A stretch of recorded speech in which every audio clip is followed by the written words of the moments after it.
Shadrach takes momentary refuge in carpentry.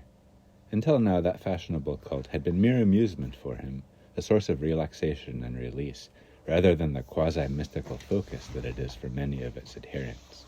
But now, frayed and desperate, no longer the calm and detached Shadrach of yore, he surrenders to its full intensity. The world has tightened around him.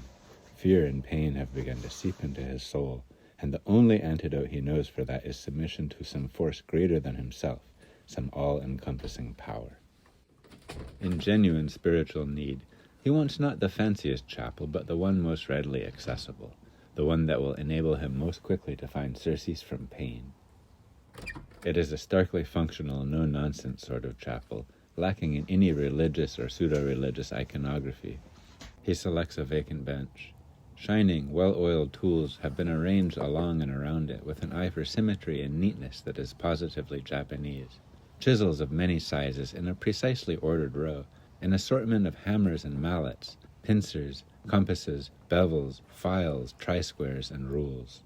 The equipment is deliberately varied and copious to impress upon the worshipper the hieratic nature of the craft, the ancient lineage of its practice, the complexity of its scope.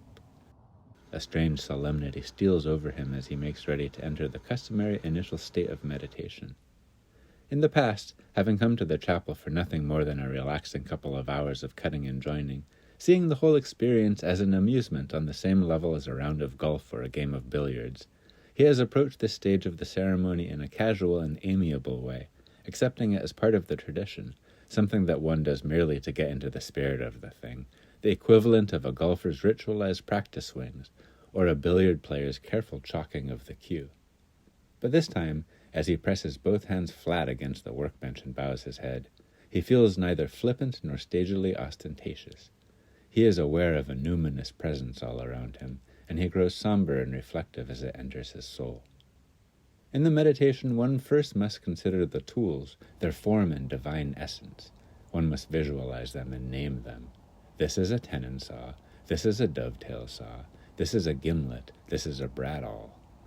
One then must dwell on their purpose, which requires one to imagine each tool in action, and this in turn calls for contemplation of certain basic techniques of carpentry and joinery, the making of mortises and tenons, the construction of joints and frames, the fitting of veneers, the setting of braces and struts and wedging. This phase of the meditation is the most prolonged and the most intense. Shadrach has heard that some adherents to the cult devote the entire energy of their worship to it, and never actually take tools and wood into their hands, but carry out a completely satisfying communion in their minds alone. Until today, he has never really understood how this could be accomplished, but now, scribing and mitering and budding as he sits with closed eyes, mentally fitting tenon into mortise and tongue into groove, he sees that actual manual labor can be extraneous to this experience, if one is able fully to enter into the meditative phase. He perceives this, but he moves on anyway into the terminal stage of the meditation, which is the entry into the wood, the mother stuff. This too is a highly structured exercise, which one must begin by imagining trees, not merely any trees, but specific timbered trees of one's own choice, ordinarily pine or spruce or fir for Shadrach, occasionally more exotic woods according to his whim, ebony, palisander, mahogany, teak. One must see the tree, one must imagine it felled, one must carry it onward to be milled and seasoned, one must at last behold the finished board and contemplate its grain, its texture, its moisture content, its vulnerability to shrinkage and warpage, all its characteristics and special beauties. And then, only then, when one can taste the wood on one's tongue, when one feels the tool hot and eager in one's hand, then does one rise and go to the bin and select one's lumber and begin at last to work. Shadrach knows, by the time he has reached this stage, exactly what the form of his worship will be today. He will do no fancy joinery this day, but simple heavy carpentry, simple but pure, a job that strikes to the essence of form. He will construct the centering for a brick arch. It has sprung entire into his mind, the ribs and ties, the braces and struts, the laggings, the wedges. He has calculated the curvature, the span, the height of the crown, the springing line, all in one rush of inner vision, and now he need only cut and fit and hammer, and when he is done, he will disassemble everything, carry out the ceremonial burning of the sawdust, and depart, drained and eased of tension. He works quickly. A kind of wild, feverish energy has come over him. He hastens from bin to bench, from bin to bench. His mouth bristles with nails of 6 lengths. He does not pause for an instant. Yet there is nothing rushed about his labor. To rush would be folly. The point here is to attain calmness of spirit. The work should be accomplished swiftly but without haste. Serenely Shadrach builds. The work contains its own purpose and has none beyond the immediate spiritual fulfillment, for one never uses anything one constructs in the carpentry chapel. One never takes anything away that one has put together, any more than one would bring in one's own tools. This is not a substitute for the home workshop, after all. The idea here is solely to exercise skill in joining, and thus to experience the fundamental connectivity of the universe. What one actually makes is incidental, a means to a higher end, and must not be allowed to become a goal in itself. Shadrach has never fully understood that part of it before today either. He has enjoyed the physicality of the work, the hammering and the sweat, and he has enjoyed the aesthetic reward, the pleasure of watching something sturdy and attractive take shape under his hands. And he has always felt mildly distressed at the necessary disassembling that follows.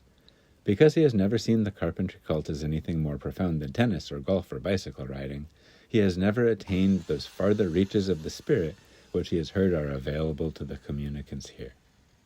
Now he does attain those reaches, at least their nearer fringes, and penetrating unexpected realms, he finds that his fears and resentments fall away, and he is purified.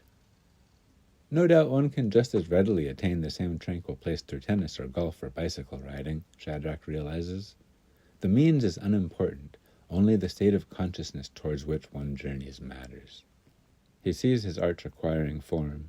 It is not his arch, but the arch, the prototype of all arches, the ideal arch, the arch on which the vault of the heavens rests, and he and the arch have become one. Does an arch complain of the load? The arch, if the arch is a proper arch, merely transmits the weight of the earth, and the earth does not complain either, but imparts the thrust of its burden to the stars, which accept it unprotestingly, for there is no burden, there is no weight, there is simply the ebb and flow of substance between the joined members of one great entity that is the matrix of everything. The arch is done. Shadrach briefly admires its perfection of form. Then, calmly, he knocks it apart and carries the pieces to the salvage bin. Does the arch no longer exist simply because its components have been dismembered? No, the arch exists, shining as brightly in his mind as when he first conceived it. Shadrach restores his tools to their original immaculate order and gathers his sawdust and makes the ceremonial pyre of it in the urn in the aisle. When his bench is as clean as he first found it, he kneels, bows his head, and remains that way a minute or two, altogether untroubled, mind blank, a tabula rasa, healed and made whole. Then he goes out.